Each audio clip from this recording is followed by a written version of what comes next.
குட்டீஸ்களே, பசுமையான மலர்வனக்காட்டில் ஒரு அழகான கிளி வாழ்ந்து வந்தது. அந்த கிளி அனைவருக்கும் உதவி செய்யும் குணம் கொண்டது. யார் உதவி கேட்டாலும் தயங்காமல் செய்யும். அந்த காட்டில் ஒரு சின்ன குரங்கு கூட்டம் வாழ்ந்து வந்தது. அந்த குரங்குகள் ரொம்ப துருதுருன்னு சுறுசுறுப்பா இருக்கும். ஆனா கொஞ்சம் அவசரம் அதிகம். ஒரு நாள் குரங்குகள் தனக்கு கிடைத்த வாழைப்பழத்தை சாப்பிடாமல் தூக்கி போட்டு விளையாடிக் கொண்டிருந்தது. அப்போது தெரியாமல் அந்த வாழைப்பழம் குளத்திற்கு நடுவில் இருக்கும் ஒரு பாறையில் போய் விழுந்துவிட்டது.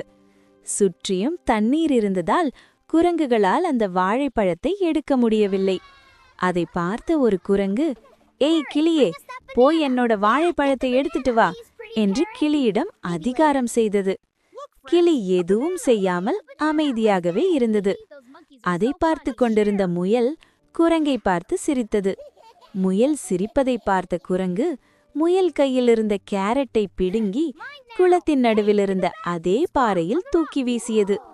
முயலுக்கு ஒரே அதிர்ச்சி, எதற்காக குரங்கு இப்படி செய்தது என்று. முயல் மெதுவாக, "கிளியே, ப்ளீஸ் என் கேரட்டை கொஞ்சம் எடுத்து தரியா?" என்று முயல் கிளியிடம் கேட்டது. கிளி உடனே கேரட்டை கொண்டு வந்து முயலிடம் கொடுத்தது. முயல் மகிழ்ச்சியா, "தேங்க்யூ கிளியே" என்று சொன்னது. கிளி சிரிச்சுக்கொண்டு, "பரவாயில்லை, நீ சாப்பிடு" என்று சொன்னது. அதை பார்த்து கொண்டிருந்த குரங்குக்கு அப்போதான் புரிந்தது ஏன் கிளி தனக்கு உதவவில்லை என்று. ஏனென்றால் குரங்கு கிளியிடம் அதிகாரம் செய்தது. ஆனால் முயலோ மரியாதையாக கேட்டது.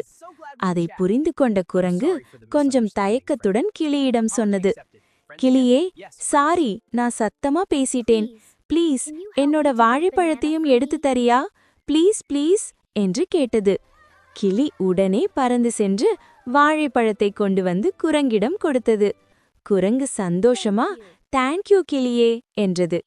கிளி சிரித்துக்கொண்டே சொன்னது, "ப்ளீஸ், சாரி, தேங்க்யூ, இந்த 3 வார்த்தைகள் இருந்தா எல்லோரும் நல்ல நண்பர்களாகிவிடலாம்" என்றது.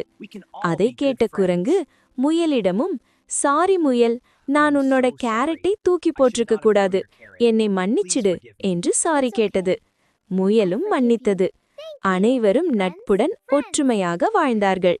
குட்டீஸ்களே, இதே மாதிரி நாமளும் பொறுமையா எல்லோர்கிட்டையும் அன்பாகவும் மரியாதையாகவும் நட்போடு இருக்கலாமா? கதை பிடிச்சிருக்கா? லைக் பண்ணுங்க, சப்ஸ்கிரைப் பண்ணுங்க. அடுத்த கதை கேட்கலாம். Bye bye, see you. Bye bye, see you. Bye bye, see you.